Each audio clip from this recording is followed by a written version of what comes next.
Biden is considering canceling student loan debt. But what would that look like? And who would actually be paying for it?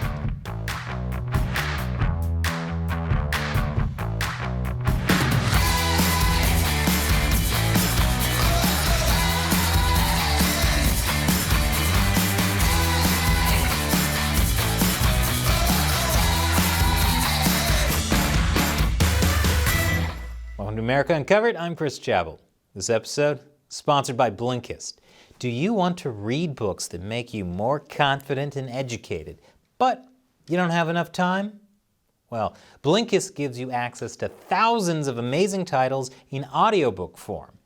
It's an easy way to get more knowledgeable every day. I'll tell you more at the end.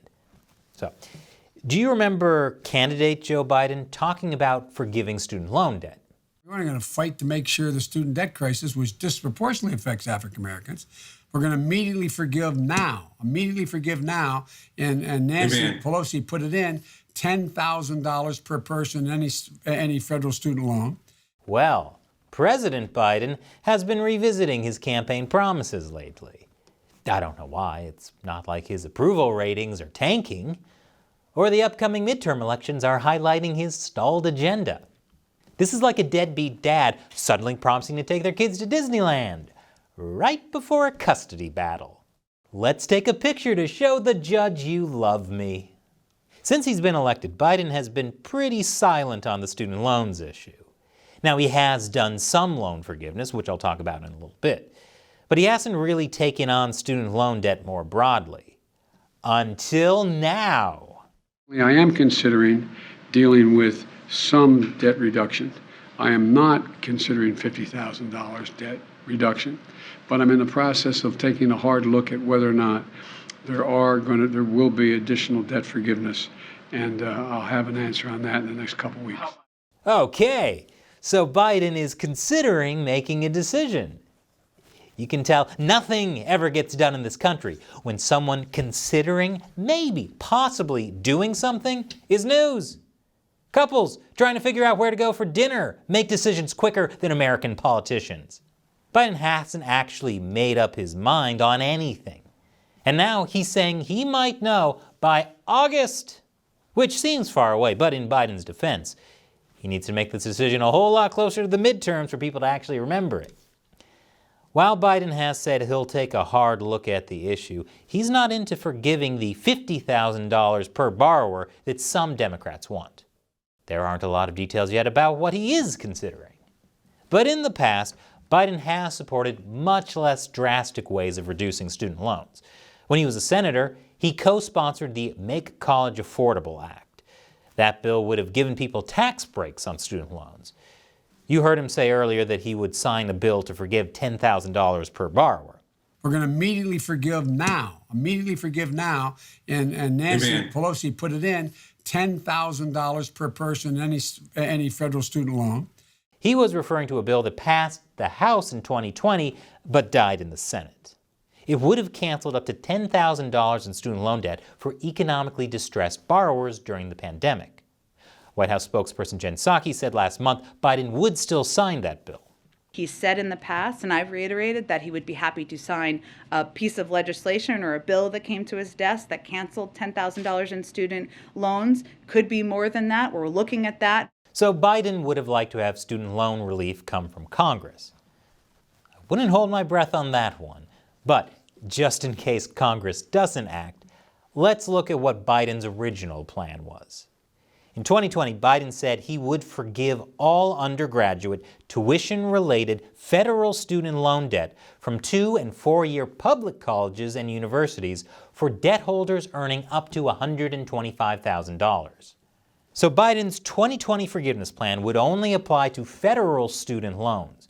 They would also have to be loans that were used for tuition to get undergraduate degrees at public colleges and universities, and for people making less than $125,000 a year. That's pretty specific. It wouldn't, for example, help someone like me who got a graduate degree from a private university. So how would the plan work? Well, the federal government would pay the loan instead of the borrower until it was paid off.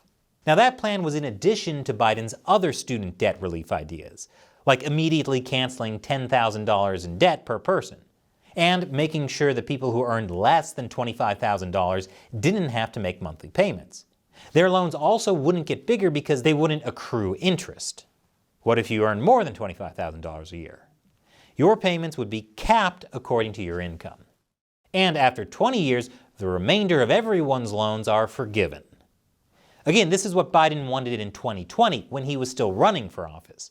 We don't know if his plan is the same today. And there's a lot of debate about whether Biden can even do any of this. I'll tell you more after the break. Welcome back. Biden is now talking about student loan forgiveness, which is something he promised on the campaign trail. Democrats only have a slim majority in the Senate, which means Congress wiping out hundreds of billions of dollars in student debt doesn't seem likely since it's Democrats who want this. Some say Biden could set millions of debt-ridden Americans free with the stroke of a pen. But can he actually do that? Well, that's still not clear. Biden asked the Department of Education to study it, which it did, and it released a definitive report that was never made public. And when the media asked for a copy, this is what they got. This is government at its most transparent right here. No wonder nobody knows what they can or can't do. Legal experts are divided on whether Biden has this power. And even Democrats in Congress don't agree. Here's House Speaker Nancy Pelosi. People think that the President of the United States has the power for debt forgiveness. He does not. And here's Senate Majority Leader Chuck Schumer. Borrowers don't just need their debts paused, they need them erased. With the flick of a pen, President Biden could provide millions upon millions of student loan borrowers a new lease on life. And he can do it without congressional action. Okay, I see where the flick of the pen thing comes from now. As of last month, the White House seemed just as conflicted about whether Biden can cancel student debt through executive action. We definitely know he has the ability and the legal ability to sign a bill Congress passes. So what we're really talking about is authorities through executive action, which we're continuing to look at and he's continuing to consider. Now, you may have seen headlines like this about Biden canceling student loans. How did he do that if he isn't sure he can? Well, he's mainly done this through expanding existing programs, which he can do. But that could be why he didn't score many political points for it. People want him canceling debt to look like the end of a romantic comedy. Biden's going to need to rush through airport security, get on the PA system, and announce that all your debt is forgiven while holding a boombox over his head. But life isn't a rom-com, unfortunately. Is it too much to ask to be chased through the airport by my soulmate? That's never happened to me even once. Unless my soulmate is 20 TSA agents. More after the break. Welcome back. So why do people want Biden to cancel student loan debt? Other than the obvious reason of not having to pay back their debts. People who want to cancel student debt usually frame it as an equity issue. This is an economic justice issue. It's a racial justice issue, given the disproportionate burden bore by Black and brown borrowers. It's also a gender justice issue. 2/3 of this $2 trillion crisis are women, and certainly Black women disproportionately have higher debt. That's right, student loans are sexist and racist. No wonder they're trying to hashtag cancel them. All jokes aside, Blacks do seem to have more college debt than other racial groups. Hispanics and Asians have the least, while whites are somewhere in the middle. So what about women? According to CNBC, 2/3 of federal student debt is held by women. 2/3! That's downright unfair, is what I'd be saying if it weren't for the fact that nearly 2/3 of all college students these days are women. Men and women take on about the same amount of debt. Depending on race, women take on a little more or a little less. So is this really a race and gender issue? Well, the other side of this argument is that it's not just about how much debt is owed, but how much someone can earn after graduation. Some say because women earn less than men, Black and brown people earn less than whites, canceling student debt evens the playing field. But does it really? Here's another thing to keep in mind. Only 13% of Americans have federal student loan debt, and the majority of people who have student loan debt are white. So even if it does even the playing field for minorities, it's only doing it for a pretty small percentage of them. Here's what opponents of canceling student debt say. Right now, there are individuals around this country who have just paid off the last of their student loans. What happens to these individuals if the president steps in and forgives $50,000 of student debt? Well, they pay off other people's student loans, of course, through taxes. But the center is basically pointing out that this would only help certain borrowers at a certain point in time. It's not an ongoing fix to student loan debt, and it won't help future or past borrowers. Other critics don't like that it will shift the debt burden from borrowers to taxpayers, since the federal government is now footing the bill. Because college graduates generally make more money, some argue it's taking debt from the rich and giving it to the poor. Even the liberal Brookings Institution calls it regressive to do blanket loan forgiveness. It says we should instead strengthen the programs we already have that focus on need. To be fair to Biden, the plan he talked about in the past was not about across-the-board student loan forgiveness. He did say he wouldn't forgive loans for people who were making a lot of money, although a lot of advocates for loan forgiveness are pushing for across-the-board relief. So we don't know how this will shake out. The other issue with the government canceling student debt is that the debt just doesn't disappear. It has to go somewhere. And that somewhere is the mountain of national debt, which is already pretty high. It's so high, in fact, that it's already over 100% of our GDP.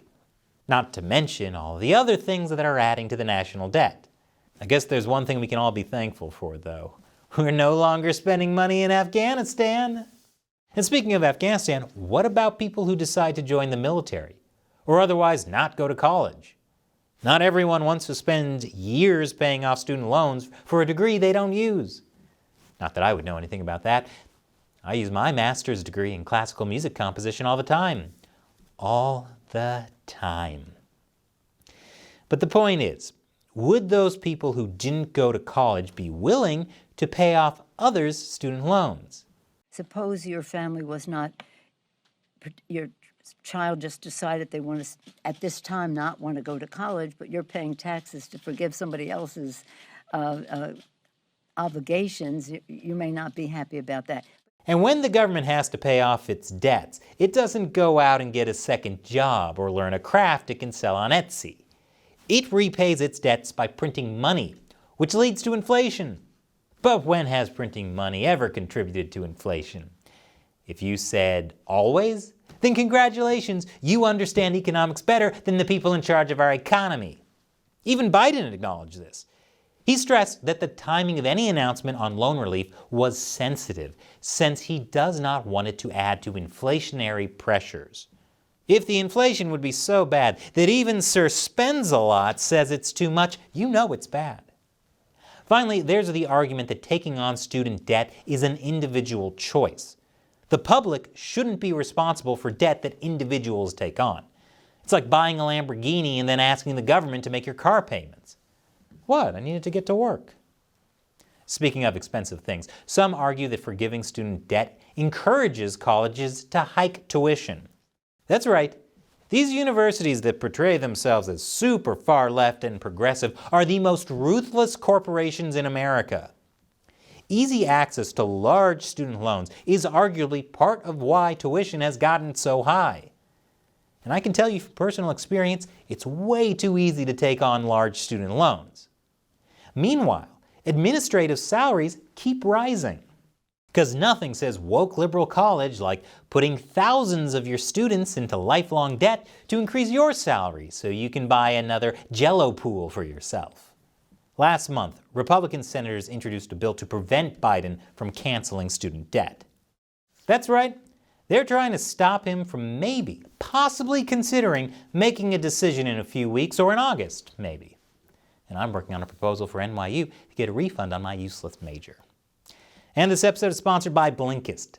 Blinkist is great if you want to have read more books, but don't actually have time to read all those books. Here's how it works. Blinkist takes thousands of nonfiction books and condenses the key points into blinks, basically short versions. This way you can get the most important parts of a long book in just 10 or 20 pages, so you can basically understand the whole picture. Blinkist also makes a lot of them into audiobooks, the short kind and even some full-length versions. Blinkist has over 5,000 titles you can choose from, so chances are whatever book you're looking for is available there. And if you're not sure what you want, Blinkist will give you suggestions. Just tell it what you're interested in: money, politics, education, and dozens more categories. To give an example, Blinkist has this book, Millennial Money Makeover. It's about how you can escape debt, save for your future, and live the rich life now. I wish I had read a book like that when I finished my master's degree, which left me with giant student loans that took more than a decade to pay back. And the good news is, with Blinkist, I don't even have to read all 231 pages. It condensed it into a quick 15-minute read and audiobook. Blinkist already has 14 million active users, and right now, Blinkist has a special offer just for our audience. Click the link in my description to start your free 7-day trial with Blinkist and get 25% off a premium membership. So check out the link below. Your 7-day trial is completely free and you can cancel at any time during this period. So try it out and you'll see just how much you can learn. I'm Chris Chappell. Thanks for watching America Uncovered.